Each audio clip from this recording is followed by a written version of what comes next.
What is up, wrestling fans? Welcome again to another Pay-Per-Viewpoint edition of the Smark Moment Smack Talk podcast. This is the post-show of WWE Elimination Chamber 2024, or Elimination Chamber Perth, or Elimination Chamber Please Go to Australia. My God, we really want you here.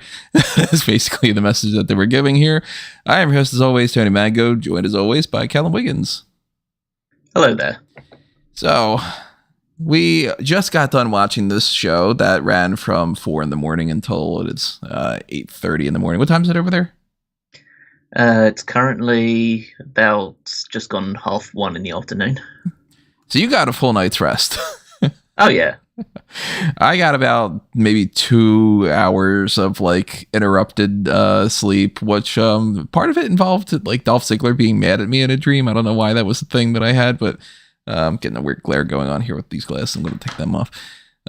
So I know that I am like number 2 on the rest level because Rob was easily the worst out of us. That's why he's not here. He's just like, I slept the entire time. I didn't miss anything. And you know what? He didn't really. I feel like this was such a bland show. How are you feeling, generally speaking? I guess I can really sum it up with the phrase 4.5 hours, 5 matches. It's, yeah, I know, I kind of bring this up every time that I watch a WWE show, which is why I don't watch a lot of WWE pay-per-views anymore, besides like the bigger ones, or ones like this, where it's kind of almost, would be reckless of me not to watch because of the time difference because of this. That there's just so much filler and crap, and it's so slow and stilted every single pay-per-view that you watch. Whereas, let's say AEW doesn't have the right balance in terms of like they go on way too long. But at least, you know, if AEW showed 5 matches in 4.5 hours, people would think the world is falling apart. Whereas there needs to be, as I say, I wasn't too like disappointed with the actual matches that we saw. I thought for the most part they were pretty good. Obviously with a sliding scale, but yeah, just the overall experience of watching it was a drag. Very much a drag. I honestly don't have much to say even about the matches themselves. I feel like they were very generic, and skippable is the best word I can use for this. If you missed this pay-per-view and you're tuning into just the post-show, whether it's like you're live, I see that we got Peter in the chat, we got Frankie. So, like, thanks, of course, for joining us, guys. I'll read those messages in a second. But if you're listening to this after the fact and you're like, let me just get a general idea, you don't need to watch this event at all. And it's not even like anything happened in there that's like, wow, you know, this big surprise that really took place that really you wouldn't have seen coming unless you watched the event. This was as straightforward of a pay-per-view as we could have gotten. Like, we said everything that was going to happen outside of, we didn't, you know, try to break into like, who do you think is going to eliminate who from the Elimination Chamber matches? But even then, like, check out the statistics page on Smark Moment. I went ahead and I did that. It was just like, oh, okay, let me bump up Drew McIntyre a couple spots for getting 3 more eliminations, or let me bump up, you know, put Becky on there for having been in 1, and like nothing changed. It was not like there was a big difference for anything. And we're going to talk about each segment one by one, of course. As a reminder, though, we also want to know what you guys have to say. So as always, leave your thoughts in the comments section below. Click on all the buttons you can see on there, like the like button, the subscribe button, ring that little notification bell for next week when we do the AEW Revolution post show. Check out the Discord that we have over there on that link that you can see on there. You got the Smart Can Play stuff, Redbubble and TeePublic. You know, join our channel membership. Do the live chats if you are in the chat right now. The super chats will make sure that I read each and every one of those as we go along here. Patreon.com/SmarkOutMoment for that stuff. Little thanks button if you want to take advantage of that thing. But I can see we have sub Drew in the chat. Everything went on way too long. Yeah, that is basically it. I woke up at like 3:30 and I was like, I'm tired, but I'm used to not sleeping all that well, so it's not that crazy for me. But I could see most people, if they bothered to get up for this, falling asleep. Nothing kept my attention this whole time. I had more fun just kind of like goofing around with like other stuff, just kind of biding my time than actually watching any of the matches that happened. I feel like you could skip this entire thing and you could just read the results and go, I figured that would happen, and then move on with your day in 3 minutes. Pretty much a worthless event. I say that with like the caveat, worthless in the sense that, they went ahead, they put on as good of a show as they could have. Lots of people are going to be like, for Rhea, this is like one of the best things that's ever happened in her career, that she could main event in front of the people in Australia. A lot of people in attendance, I'm sure, enjoyed it because they're in attendance, so that's always going to make it better. Every one of us agrees if you go to a show, it always makes it more interesting. So I hope that they enjoyed themselves, but man, I'm not feeling it today. You're muted right now, Callum. Of course I am. That's fine. But I largely feel like I enjoyed it more for the most part, but that's probably due to the fact that it's just a day for me. Like it's just I've been able to get plenty of sleep. I was able to get out well in advance of it, and I've just been able to sit down and then just moved away whenever they were doing something that wasn't wrestling, which is fairly frequently. And so I don't feel particularly like negative beyond any other WWE show that I've watched in the last 2 years or so, which has always had these big interruptions because of the Peacock stuff and having to go to commercial, even though that if you pay for the premium stuff, all you see is video packages in the meantime. God. So they wasted you might as well so not much pay time. Yeah, you might as well not. And it's like the only benefit to it is when you're watching older shows and then you have less of the commercial break. But God, the amount of stuff they did tonight is just like, all right, we get it. Australia has a lot of things that are great for tourism. And I know that that's obviously what they're getting paid for. So if anybody that's like, they have to do that because I know, it just means that doesn't have to like it, I'd rather them not do that and do that all on the kickoff. And then I don't have to watch that shit because I don't care about that. I'm not watching the show to get the tourism guide of Australia or to get a video package about the Elimination Chamber on the Elimination Chamber thing. I'm watching the fucking show. I mean, at least it's more palatable, the tourism thing for Australia than it is for doing it for Saudi Arabia instead. Yeah. But at least then it's isn't the scenery really great in Australia rather than, isn't it great that we let women drive? Yeah. Yeah. I mean, it's one of, but I guess it's one of the, the things that I like most about this show in particular is just that because previous Elimination Chambers in more recent memory have taken place in Saudi Arabia, it was nice to see a show where the tourism stuff was just just nice shots of Australia and beaches and stuff, and that the women could wear their actual attires rather than dress up head to toe in whatever gear they put on. But so I guess in that way it was more of a beneficial show. But yeah, I can't. Well, we'll move into all the other stuff when we actually get into the matches. But I'm not too disheartened, just a bit, middle of the road, which will probably put me on the positive end.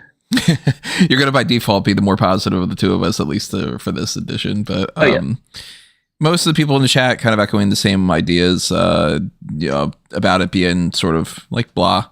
Some more positive things though. The guy 123 says here the show was the best I've watched since Crown Jewel 2021, not including WrestleMania. I'm glad you enjoyed it.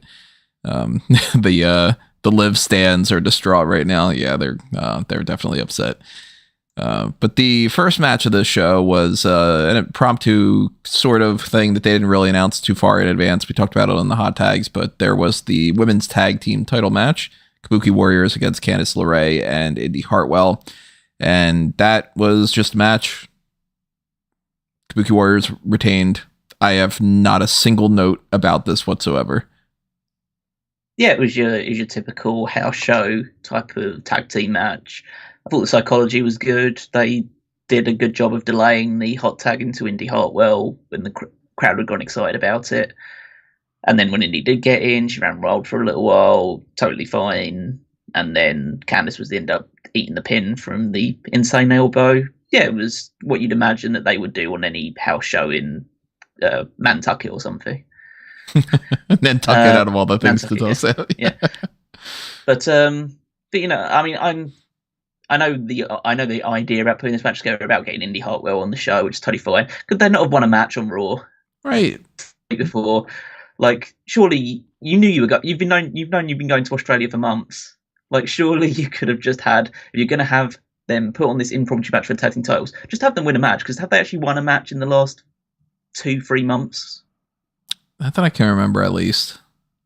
But it's So that simple too. Like, they very easily could have just had a number one contenders match on Raw, which, like, they're looking for matches to fill time on Raw anyway. You might as well do something like that.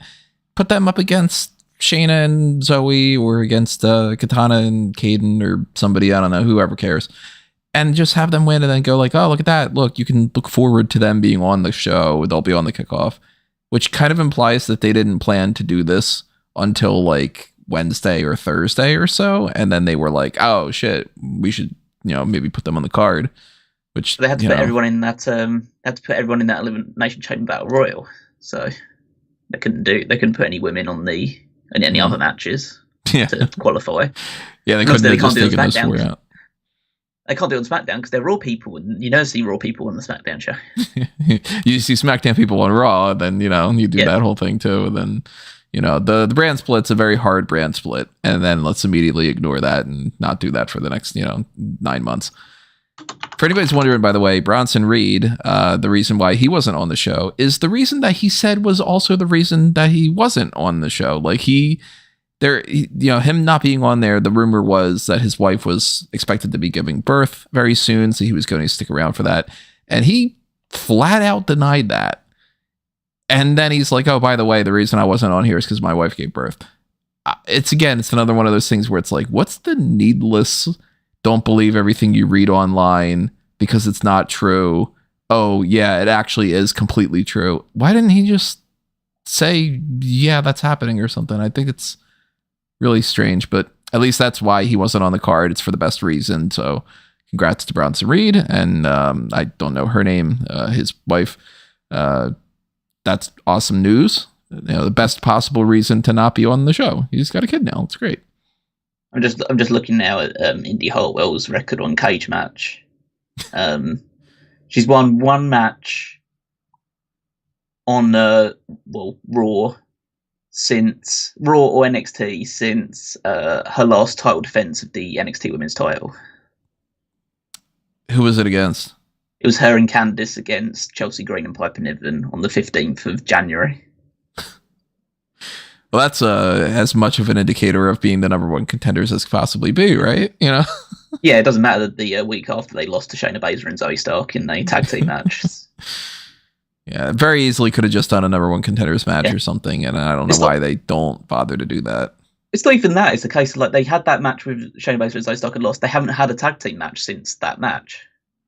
Not even on, like, main event? Or no. Nothing outside of house shows. They haven't even had a tag team match. The only other matches they've had since that have been in the Royal Rumble and in that Battle Royal. So they're not even having tag matches, let alone winning tag matches. Right. So, I mean, obviously, everybody, if you were to ask people at WWE and be like, so why did you not set that up better? They'd be like, do you really fucking care? We just wanted Indi on the show. Shut up. And there's way too many things in WWE in particular these days that the answer is just shut your fucking mouth and go along with it. And, I mean, I guess you can make the argument as well that this must be the first time, probably since Evolution, that a show, there's been a pay-per-view where the majority of matches have been women's matches. Yeah, 3/2. Yeah. So that's I guess that's an interesting little snippet for this one as well. Making history here. Now they can.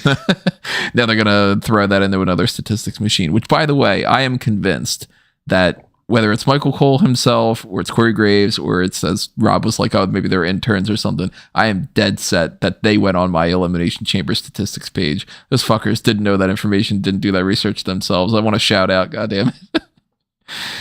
But we had that match. There's nothing more to it. Kabuki Warriors are obviously going into WrestleMania as champions anyway, so that was one of the many foregone conclusion matches that happened on this show, and good for Candice and Indi to be on there. I'm sure Indi is over the moon that she competed, and they did a fine enough job, but it's another match that really, did anybody need to see it? Is anybody really going to care if they missed it? I don't think so. Second match of the night, first one of the main card itself, was the Women's Elimination Chamber match.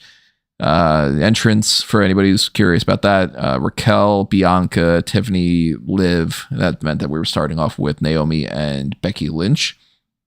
More positive people on Becky Lynch on side in that. And then way more positive people when it came to Tiffany Stratton. A lot of people were pro Tiffany Stratton on this. Bodine shot me a message during this about like, bro, Tiffany Stratton is so over right now. She had a great showing tonight. Liv Morgan came out to a solid pop. Naomi came out, Naomi didn't come out next. Naomi was eliminated by Tiffany Stratton. Raquel Rodriguez following that. Bianca Belair coming out, kind of move along and do a series of moves that, I mean, like some people, they're going to be like, oh my God, this is one of the best things ever to me and you and people that have seen a million of these matches. It's not all that special. Like, Liv Morgan jumped off the pod and did a senton. We've seen 30 different variations of that before that have been better. So cool for her. Not all that amazing in my book. I couldn't fucking do it. But then again, I'm not saying that I can. So Stratton shoved Becky off the pod. It was pretty by the books. Then she does a swanton. That's kind of her big moment. Raquel was taken out by Bianca with a KOD that she seemed to struggle with. I was surprised about that. You catch that? How like that was like, she had her like, I don't really know what I could use as a prop on here, but I think like my water bottle, like she had her like this and she's like, my God, it's like, you've picked up heavier people than Raquel, I think it might be ring rust on Raquel's part just because she hasn't wrestled for a few months now. So maybe it's just a case of her having more difficulty taking the move than Bianca hitting it. Maybe she didn't like post correctly or go over as quickly. Yeah, she just hesitated a little bit going over, but it was fine. I mean, it makes it look like more of a struggle. It makes it look like more of a struggle to do. So I'd actually prefer that than a more both of the more stylish looking KODs and KODs like that both have their merits to them. So what you're saying is substance over style, and then that's all the more reason why Liv Morgan's springboard sunset flip thing was completely fucking ridiculous. She's been doing that a lot. She's done that quite a few times. So. Has she? I'd pick up on that until right now. I mean, I've seen that again. It's like that. I can understand it, like to do a little bit of a more flashy thing. I don't see how it adds more strength to the move that she's bounced off the ropes, obviously. But if it's more of a sunset flip from the pod, then maybe that would have been something. But if she can do it, then she might as well. Yeah, it's kind of like every time that you see a move where somebody does something where they set up something just to be in a completely different position and then do a move, like you do like a spin and then you land back on your feet and then do a DDT. You're like, well, that's not the same as a tornado DDT. You're just spinning and then doing that. Like I hate the somersault into the corner that people do where they stop right before they get to the corner. They'll be like, now I do an elbow or something. Well, I mean, we mentioned Tiffany Stratton. Tiffany Stratton does that better than anybody. The gymnastics flips into the corner and the elbow. She looks like she's the only person I've ever seen do that move that looks like she has more momentum hitting the elbow than she did when she started running. Yeah, more so than like Maxine does, for instance. Yeah.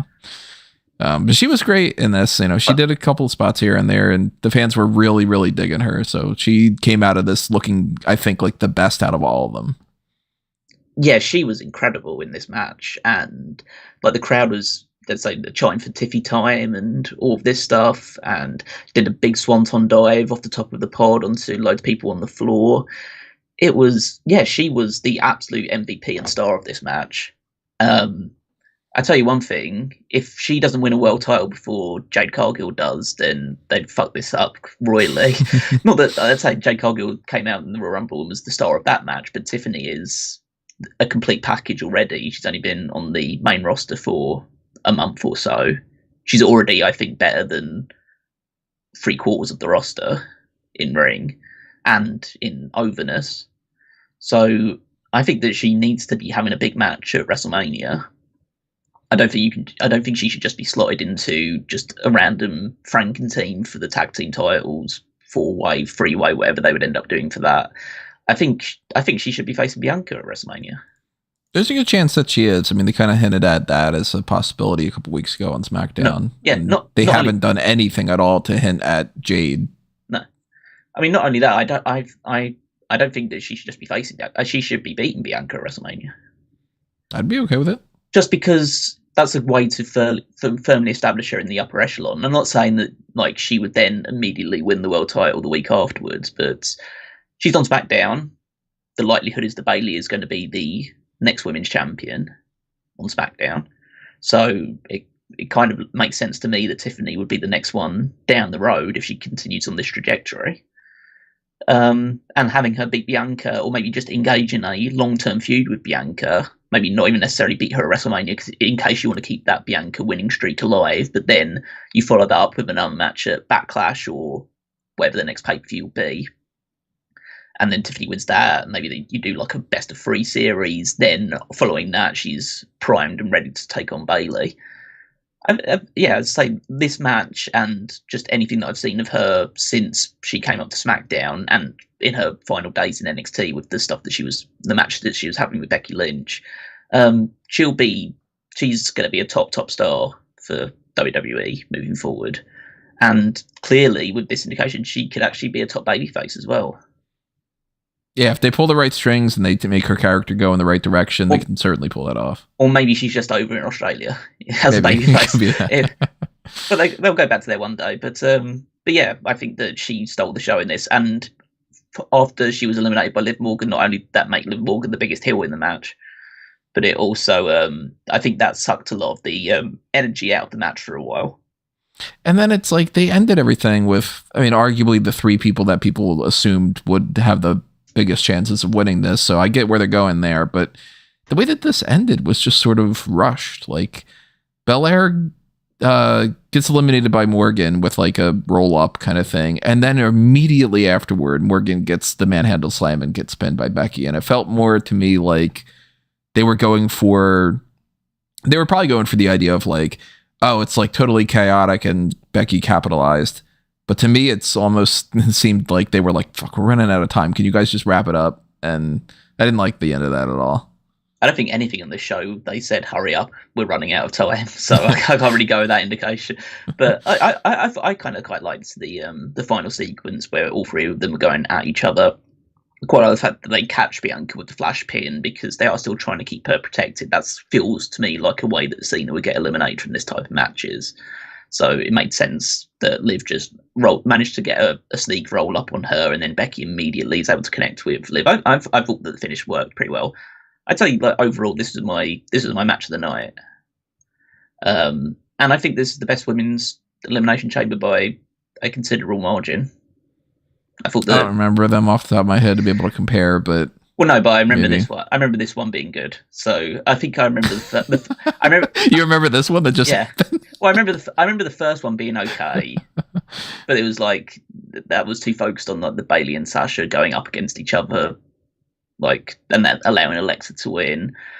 The other ones, like the Shayna one, was badly booked. The one last year with Asuka winning, I can barely remember anything that happened in that one. But this one, I feel like there's enough.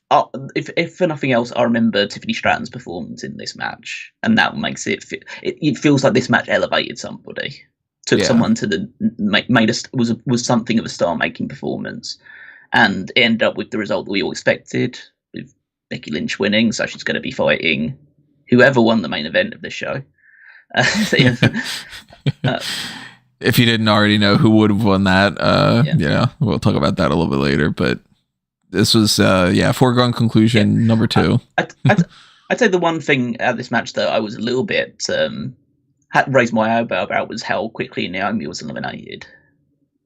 She was like relatively quickly eliminated compared to the other ones instead of sticking around a little longer. Yeah. Because I know Rob would probably say if he was on this about how like, oh, when she came back after the run that she had in Impact Wrestling, he's like, okay, strap the rocket to her. It's like, she's back being just the same position that she was when she left.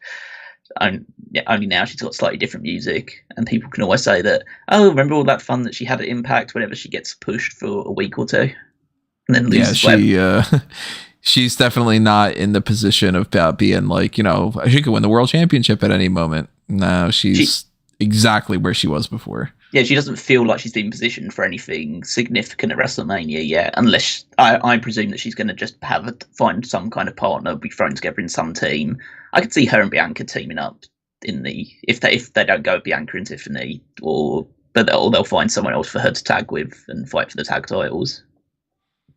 Yeah, it's weird because they still haven't given any indication of if they're going to do something like, the women's showcase match, or the idea that I keep pitching of the China Memorial Battle Royal, or, anything along those lines. But they keep acting like people are going to be like, that if there's like an infinite amount of matches that they can book for WrestleMania, because they keep specifically saying like, hey, you can't spell WrestleMania without EST. And also they're indicating that they want to do a match with Bianca, but there's not like there's enough room on the card to just have like, all right, let's do Bianca versus Tiffany, and then have this match, and then that, and then that, and then that. They only really have enough spots for like 7 to 9 matches per night. And that depends on, of course, how long they want some of these matches to go and stuff too. So I don't know. I got a feeling that a lot of people are going to be disappointed when they look at the card this year, and they're going to see that a lot of people just aren't booked, period.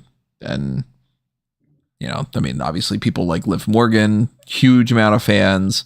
She's not going to be getting some world title match, but maybe she's doing a tag match. Maybe she's involved in that too. Maybe they kind of tie that into like bringing her back with Raquel or something. And maybe Naomi tags up with Bianca, or they do some other kind of thing. I don't remember if there's like anybody else on the SmackDown roster that would make sense to team with her, but it doesn't need to make sense. They've done people in the past that have just been like the equivalent of like Naomi and Zelina are a team, and you're like, why? And it's like, because we want to put them on the card for Mania, then they'll disappear afterward. And WWE's answer again will be just shut up, because that's what it is. Speaking of tag teams and the whole setup of WrestleMania, another foregone conclusion: Judgment Day retaining the undisputed WWE tag team titles over the New Catch Republic. Which, if you didn't know that they were coming out, they have another one of those themes that just says their name and then they come out to generic music. The most bland era of WWE entrance music that has ever happened. I couldn't tell you why in their mind they think that this stuff is good, but it's just like New Catch Republic, whatever. It's the same rhythm as well too for every single one of these entrance themes. It's just da. Like Indi Hartwell's theme does like something similar to that, and they had a good match. Relatively speaking, for when you sit there and you go, when is this just going to end? And when's Judgment Day just going to retain? And Dominic got involved a little bit here and there.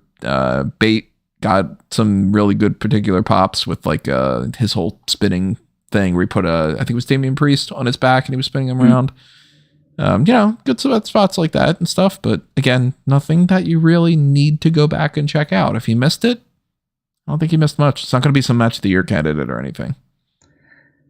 I think it was a kind of a pseudo version of a classic NXT TakeOver tag team title match. Yeah, I could see that. Where you had that's some really good spots, some things were well put together. You had Bate selling for a lot of it before Pete Dunne came in, a lot of near falls, a lot of good tag team offense. I think it went too long. I think you probably could have condensed it down to about like 13, 14 minutes. I think it ended up going close to 18, and just condensed it because it felt like they were just waiting around a lot towards the end, or going like one near fall too many. It's like, okay, just wrap it up a little bit soon. I think that they did a good enough job to convince people, at least live, that the New Catch Republic could win this match, with the whole Dominic getting involved and Dominic getting thrown out. And so, yeah, Dominic was the person that got the biggest reaction out of anything when he did the announcements for Judgment Day at the start. So good on him for that. But and I thought the finish was good. I thought having Finn hold on to Damian Priest while he was being double teamed in the corner, so Damian Priest could hit a double choke slam off of the middle rope, and then Finn Balor going straight off the coup de grace, and then Finn Balor selling like his because he'd had his finger snapped by Pete Dunne earlier, he's acting like his thumb just wouldn't move anymore, or just couldn't get I didn't catch that. I thought that was so I thought this was a very good tag team match, but a little bit like overindulgent in certain spots. I liked that they are doing a double burning hammer that they're calling the Birmingham Hammer. Yeah. I thought that was funny. Good tag team synergy between them, though. Like they've got a lot of fluidity. Yeah, and like it's not too surprising considering we've seen both of them wrestle great matches before. So I kind of wish they would just call them British Strong Style. Mm-hmm. Yeah, New Catch Republic isn't a name that I'm a big fan of. Because they are British Strong Style. It's just they haven't got one of the members of British Strong Style with them. So why not just keep the name? It's not like Trent Seven's is using it anywhere at the moment. So no, and he was arguably the weakest of the British Strong Style to begin with. So yeah, it's not like you're missing the big name. Like you're all revolved around. Say D-Generation X wouldn't have worked if you didn't have Triple H and Shawn Michaels, and you just had X-Pac. Like you would have had to throw the D in the X-Pac, and you would have done that kind of thing. But man, if you're at this point in the pay-per-view, you're sitting there going, this is kind of feeling like a little bit of a waste of time. Let's talk about a huge waste of time that followed this. Not only did they have, their typical, like, let's run a bunch of video packages and do all this, but we had the Grayson Waller effect segment that came out after that, which started off with Austin Theory saying it's Austin Theory live, ragging on Vegemite, and then saying, I'm going to have a bloomin' onion from the Outback. Here's Grayson Waller. I don't understand the philosophy behind this. Let's get him to get some heel heat, some very, very cheap heel heat, mind you, to then introduce the big babyface guy that stays babyface the entire segment so that he can introduce Seth and Cody. And this thing took fucking forever. Mm-hmm. And then, of course, once they get to the ring, it's a complete waste of time because the whole point of this was for Seth to say, in a few days, I'm going to be cleared to compete. And Cody to say, I want to fight The Rock in a one-on-one match at some point. And for Cody Seth to say, there's no one-on-one match with the Bloodline. When that comes, if that comes, you won't fight him alone. And then Austin Theory just starts doing The Rock's impressions, and they beat him up, and Grayson Waller's like, this was so stupid. They did exactly what we were complaining about on the preview stuff. We were saying they have to at least announce a match or do something. And instead they said a match in some fashion at some point may be happening. Fuck you. Yeah, I don't really want to give this too much time or thought because they didn't either. But it was mainly just, Austin Theory was the definitive heel of this segment, the one that was going to be the parts that ended up getting beaten up. They made Grayson Waller like babyface through his home country, had him do a shoey with some MMA guy in the crowd. And then Rollins comes out. His entrance takes about 10 minutes because the crowd just won't stop chanting. And then Cody comes out. His entrance takes about 5 minutes because it's Cody's entrance, so it takes ages. He used I thought he'd used all the pyro budget, but clearly they haven't. There's still some left behind. And then they just sit down, answer a few innocuous questions, the obvious things about, hey, Rollins is going to be fighting someone for the world title at WrestleMania, and he's apparently cleared to compete, so we'll get to see them at 100%, so he's not going to lose. And then just about, ask Cody about, isn't it disappointing that people wanted to see The Rock versus Roman Reigns and now you've come in instead? And it's like, oh, well, I'm a fan of The Rock, but The Rock wants to fight me one-on-one. It can be any time, any place. And then Rollins saying what he has been saying for the last 2 weeks, so it wasn't 2 or 3 weeks, which is anything different. It's like, well, if you're going to fight the Bloodline, then I'm going to have your back. And then it's just, just beat up Austin Theory after he does some rock catchphrases, and that's the end of the segment. So people there got to see Cody and Seth, even though they weren't going to wrestle. And it was pointless. So I don't really want to discuss it much more. We don't know any more following this segment or have anything else to be looking forward to beyond this, other than the fact that they've at least put the idea, or at least presented the idea, that Cody's going to fight The Rock one-on-one at some point. Although 2 weeks ago they told us that Cody wasn't fighting Roman at WrestleMania, and yet here we are. So I can't really trust anything that Cody says right now. It's this type of stuff bothers me just from the outright, from like, why are you doing promo segments on a pay-per-view anyway. But at least if they do something in there that you wouldn't have been able to see without having all the preamble and all that, then you can sort of justify it and say like, all right, well, you know, if the game plan for this was, for instance, for Grayson Waller to turn babyface and to be the one to beat up Austin Theory and then start a feud between those two, then you can go like, oh, okay, that's why you did it. Or if this would have been when they would have, I mean, I wouldn't have liked it if they would have just announced the match anyway, because I still would have thought that it would have, like, that should have just done that on Raw. But at least then you go, okay, the reason why you're doing this is because you want a big stage to announce that they're doing some tag match or something. But for them to just be like, hey, the thing that we've alluded to, that also might still be a thing. Come on. Waste a fucking half an hour or so. And yeah, I don't want to see Cody Rhodes versus The Rock on night 1 and then Cody against Roman on night 2. I just want to see fucking Cody beat Roman on night 2. Just that's all I want to see. It's as simple as can be. You waited an entire year for this shit. Why are you making it so much more convoluted than it needs to be right now? I don't understand this, but I got a feeling we're going to be talking about that after Mania. As like, yeah, this Mania is feeling more and more like they either had no idea what they were doing for a lot of things and they're scrambling, or that so much of the plans have changed that they're scrambling. But I do not feel like they have a firm foothold on what they're doing for Mania anymore. And that goes to, like, you know, the Gunther thing that we were talking about before, of like, they have to figure out some alternative to Brock Lesnar.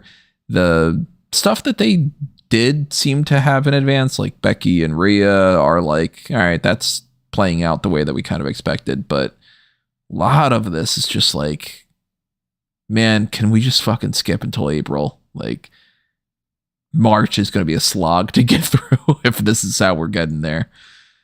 But, you know, I mean, plans change with some things here and there, and I don't think that this was anywhere near the plan that they had for the Elimination Chamber, but we had that next.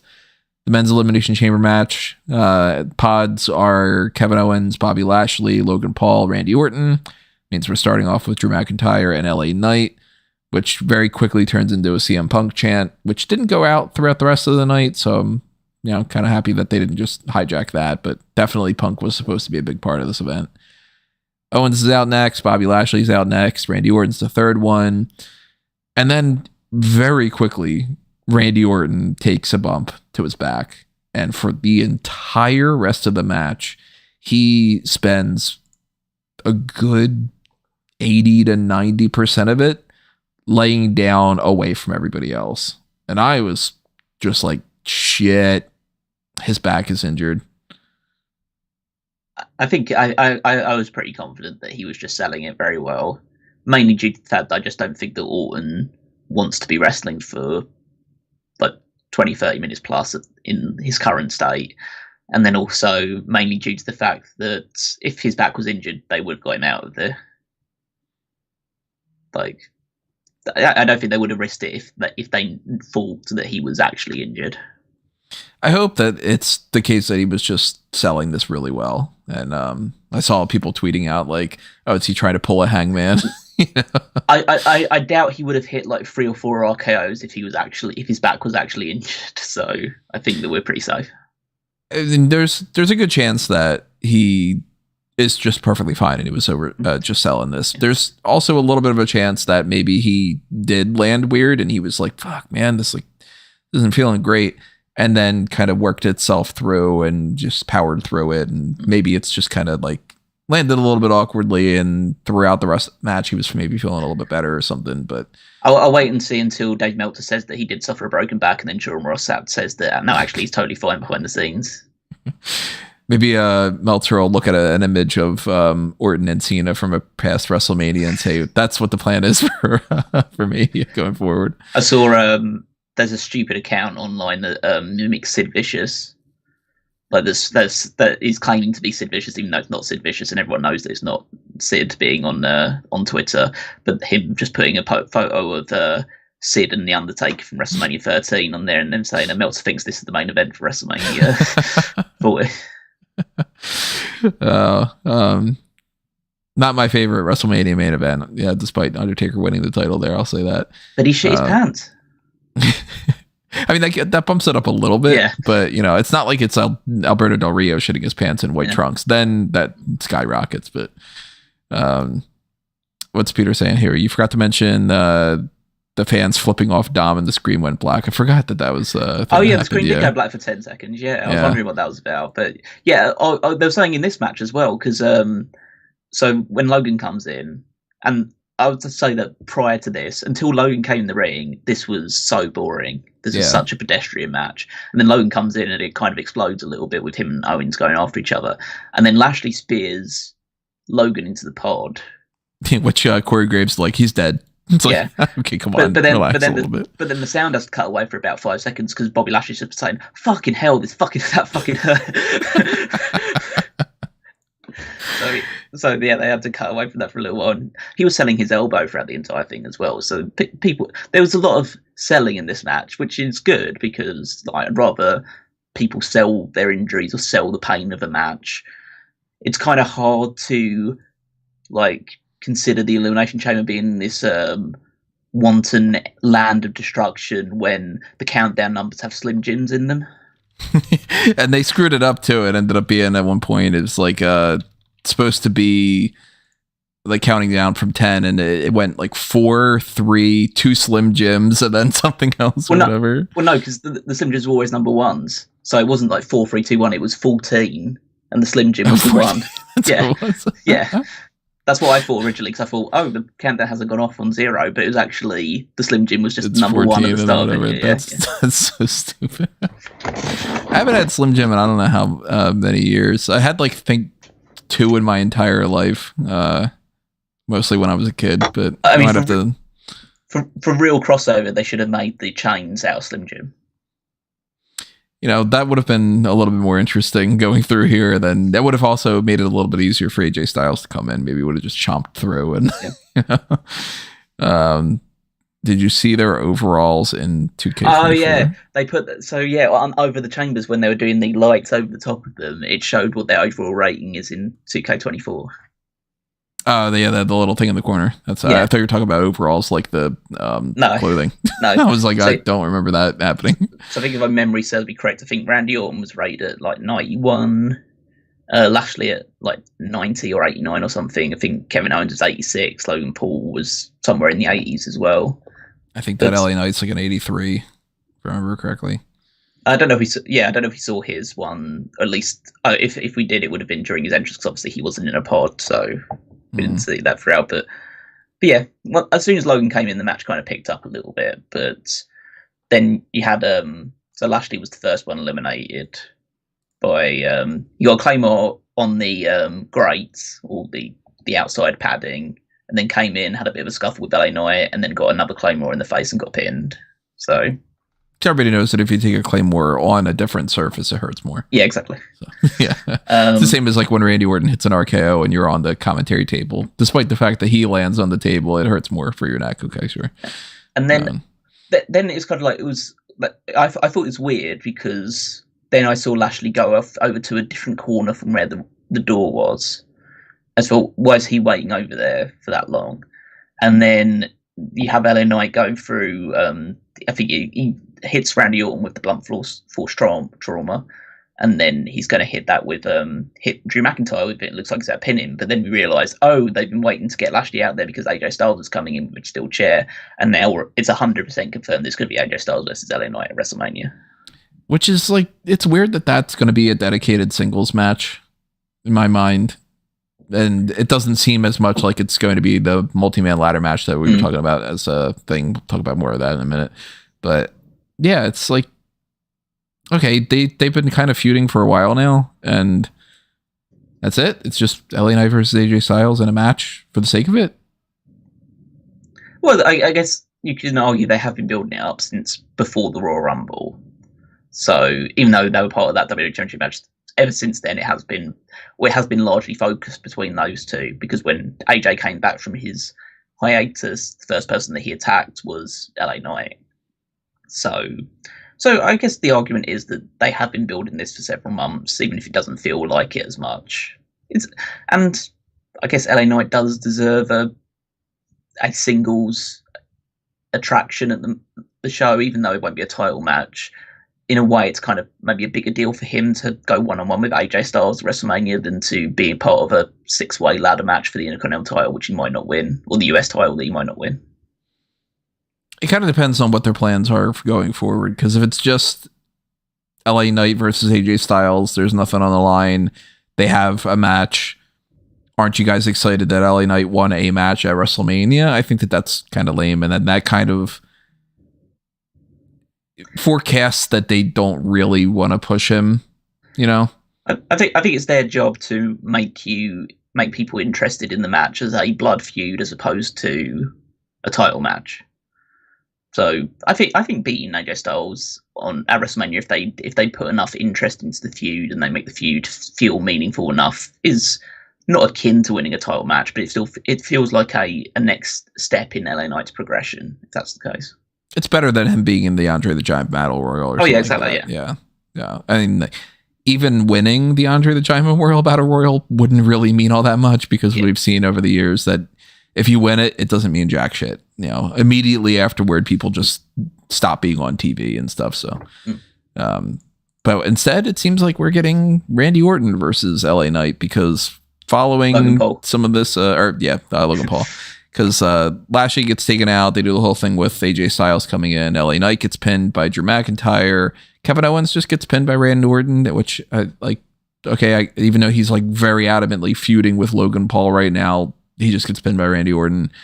And then at this point, I'm sitting there going, my God, I'm sick and tired of these shadows that are popping up on the screen, because they had something going on with the lighting that was weird, where it's like people's entire heads and stuff were just like, I don't know what was happening, but then I was distracted with that. And then Drew McIntyre eliminates Randy Orton because Logan Paul hits Randy Orton in the back afterward. Yeah. Just like a strike, not like with the chair or anything like that. But that kind of indicates that we're probably getting Randy Orton versus Logan Paul for the US title, which makes me go back to a prediction I had many months ago that I was like, I guess we're not getting that because they're not heading anywhere near that direction at all. And then it's like, God damn, I have to go back and change that again. But I can't see Randy Orton winning that title at Mania, which means they might keep this on Logan Paul going forward for quite a while. So I kind of like the way they did it when it got to the final three so Logan manages to take down both of Orton and McIntyre, and he goes into his trunks and he pulls out the brass knuckles. And then the camera's just fully focused on the knuckles and really close up on Logan Paul's face. And so they do that because then the camera pulls away and Orton is just diving in and hitting an RKO on Logan from out of nowhere. So I think that was some good camera work there. Orton pins Logan. And then I realised that when they were doing the final sequences in the same way the Lashley thing with McIntyre, that Logan was still laying down on the outside and they hadn't taken him out of the ring yet. I think, why is he still in there? Oh, he's going to screw around at Orton. And then he duly did hit him with the brass knucks in the face, knocked him out, and McIntyre crawled over and got the victory. I think Orton's winning the title at WrestleMania. Yeah? Yeah, Orton at this point in his career is US champion level. I would say he can be elevated if he wanted to again to be world champion, but I can see Orton being the next United States champion. He's won it already in his career. It's not like it's too much of a downgrade for him. It means that, yeah, I think that Logan's been champion since November or October, one of the two. I think it might have been October. Yeah, I'm thinking about it more. It's whenever Crown Jewel was, but yeah. But yeah, I think that Orton seems to be the right kind of guy to beat him at Mania for it. I mean, I'd say if they do have Logan beat Randy Orton, that's a big statement in their belief in Logan and trying to elevate him to even beyond the United States and potentially being a future world champion. But I think that the likelihood is that he'll do like a fancy looking springboard dive. He'll get caught in an RKO and Orton will become the champion. Not necessarily like I could see a scenario where Orton wins the title, WrestleMania gets that big pop because the crowd are excited that he's come back after being out for over a year, and then he's come back, won a title, and then Logan beats him for it at Backlash, like just wins the title straight back if they want to continue with Logan's run.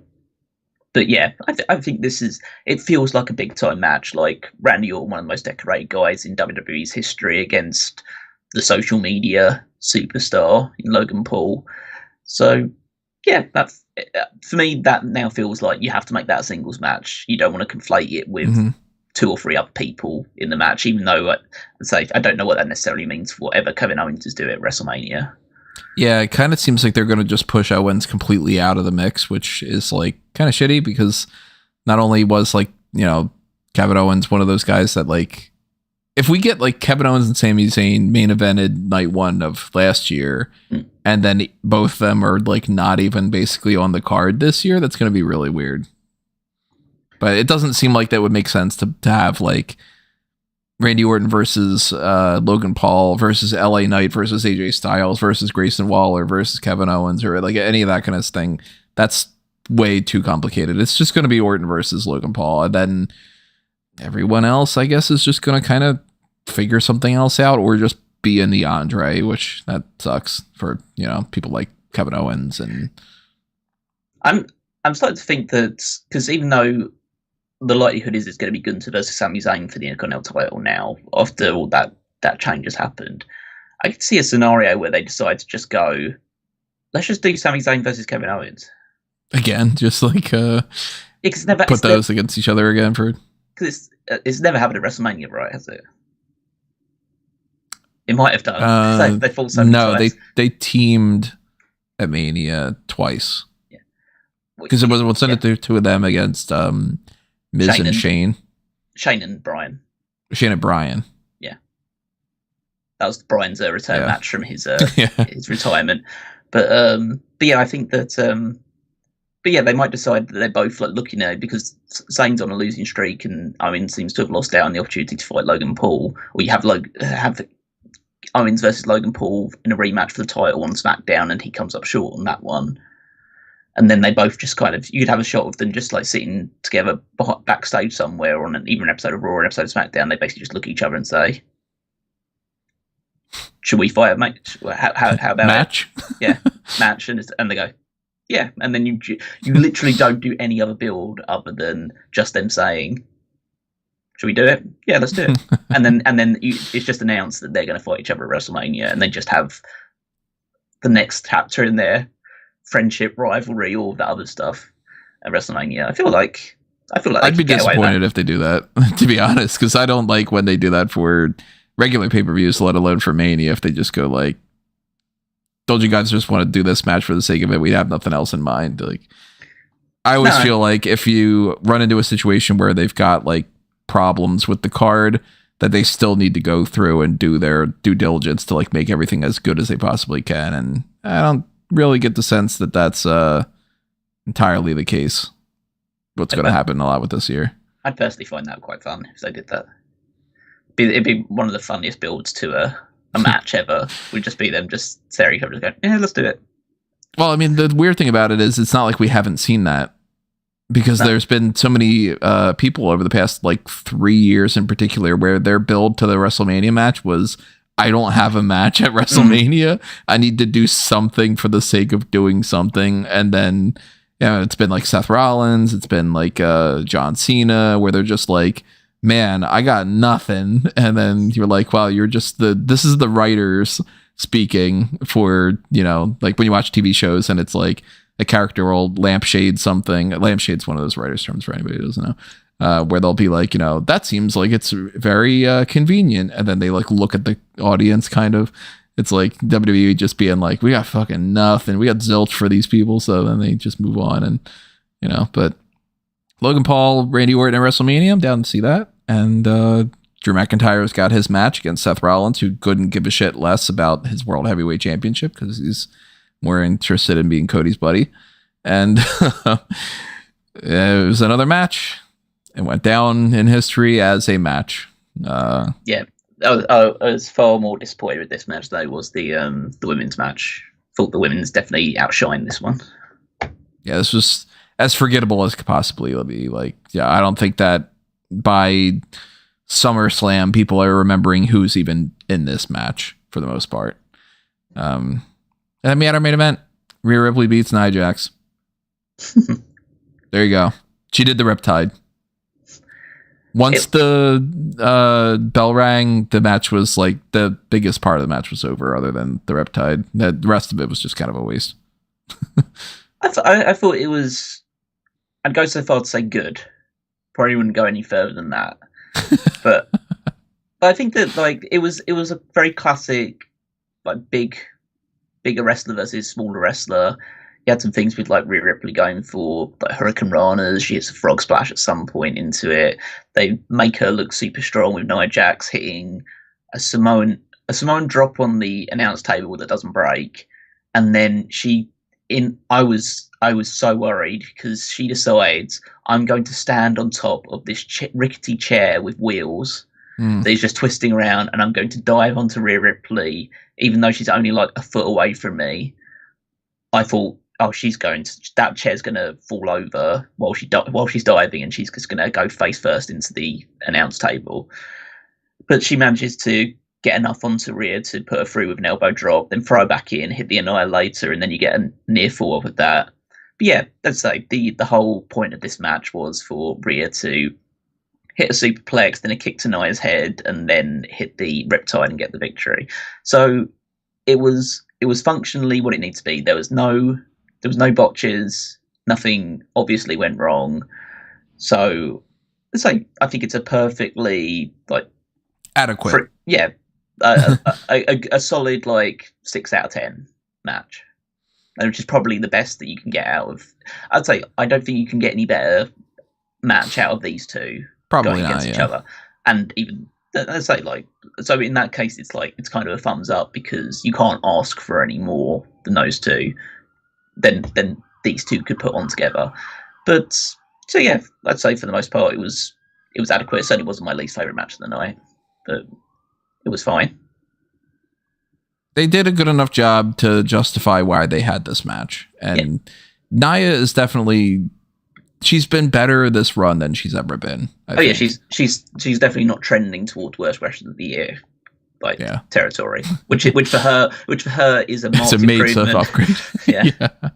It's amazing that like this year I won't be able to put her or Lash Legend into worst wrestler of the year categories because they're both doing a lot better than they used to. Yeah, that's really somebody else is going to make a run for it. I don't know who that'll be, but we got a couple more months when it comes to around to that, so who knows. But I'm trying to think who that is right now for the women's side of things. I think it's probably it's someone from NXT. But I don't watch enough NXT to really know who the absolute worst, who's front runnering the women's worst one right now. Maybe Izzy Dame. My end. I haven't seen enough of her really to say one way or the other. Oh, there was. Frankie brings up Maxine. Yeah, Maxine might make a run for that. oh yeah, Maxine did great. Oh, yeah. Valhalla as well.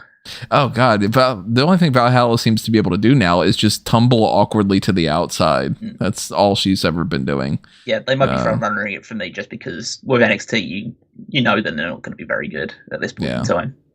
But Valhalla can't even have her antlers anymore, so it's well, yeah, and it's a lot easier to say antlerless. Cole, I don't know why he struggles with that so much. Yeah, I mean they did the thing. Rhea ends the pay-per-view. Everybody's happy about that, and I'm not opposed to that being the main event because they want to send the people home happy, and Rhea Ripley is the de facto babyface here, and all. So it's like, yeah, okay, that makes sense. But at the same time, there is that part of me that's like, all right, I just sat through 5 hours worth of this, and I really kind of feel like I didn't need to watch it. So kind of screw you for making me get up earlier, and instead of I should have just stayed up. It would have been a lot easier. I would have been less tired if I would have stayed up. I'll put it that way. Yeah, there wasn't anything particularly like memorable or super over the top special on this show. I think that the things I'll take away from it or remember would be like Tiffany Stratton's performance, because I think that this was a big show for her. Rhea Ripley with getting the big victory and getting to celebrate in front of her fans and getting that reaction coming out. And yeah, I mean that's pretty much it for the most part. But it's definitely not the worst show that I've ever seen. It's not one of those like there was like absolutely zero value to this show. There was some good stuff, but yeah, it's not like you obviously people that are checking this out right now. You don't see like the the title of like WWE Elimination Chamber sucked or something like that. I done in the past. It's like this wasn't a bad pay-per-view. It was a longer pay-per-view than it needed to be, filled with a bunch of C to B level content. I'd say that there's been 2 big shows from WWE so far this year, and this is my favorite of the 2 of them. So, and there's been 1 big show in AEW this year. His name's Paul White. Actually, he was killed end of last year, so we haven't seen him yet. So. Oh, that's right. We haven't seen him this year.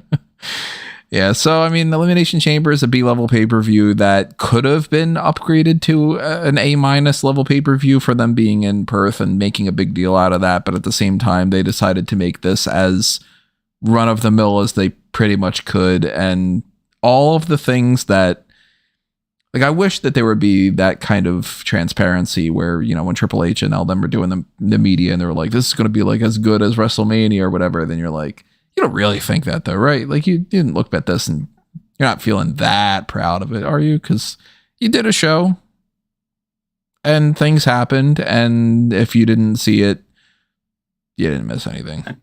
Oh yeah, someone put a point that I actually was going to mention beforehand that I think needs to be added as well, just considering obviously the length of the show and how little actual content we saw. So I'm putting it on Twitter, which I did count out myself as well. And there were 55 minutes between the bell ringing at the end of the tag title match and the bell ringing for the start of the Elimination Chamber match.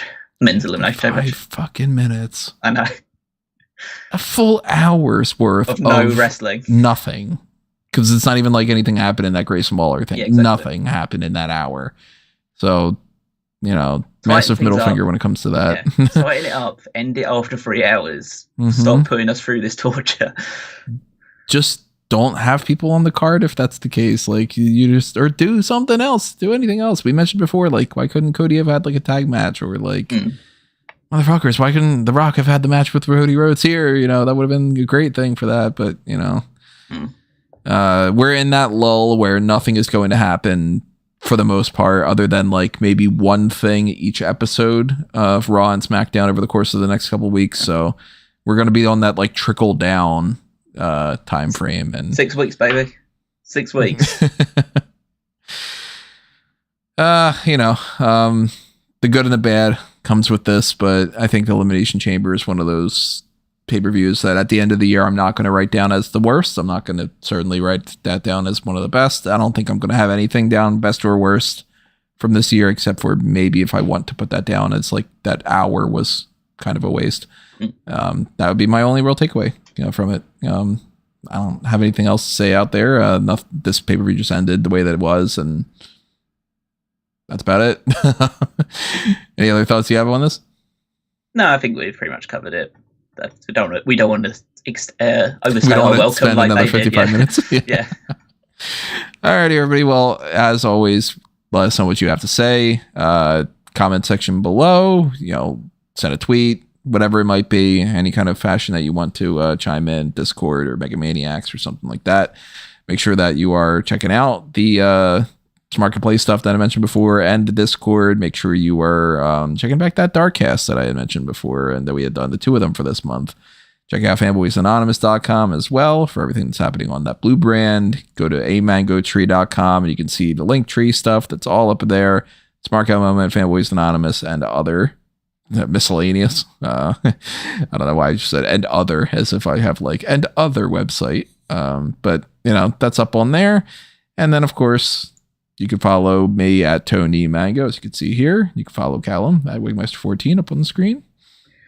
Yep, you can follow me there. You can check out the power rankings, which I haven't wrote yet.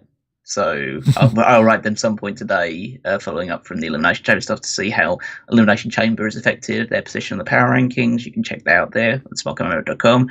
And there you will also find the Fantasy League, also www.fantasyleague.com. I won the predictions contest for this edition, even though we all predicted the exact same results for every match because it was that predictable. This show, I got the time prediction right on the men's match. We actually all were under the time for the men's match, but I was the closest to it. It ended up how much did it end up going? Yeah, about 36 minute 30, I believe. And the number that I ended up getting, it was I took the average time and I just added like 1 minute to it.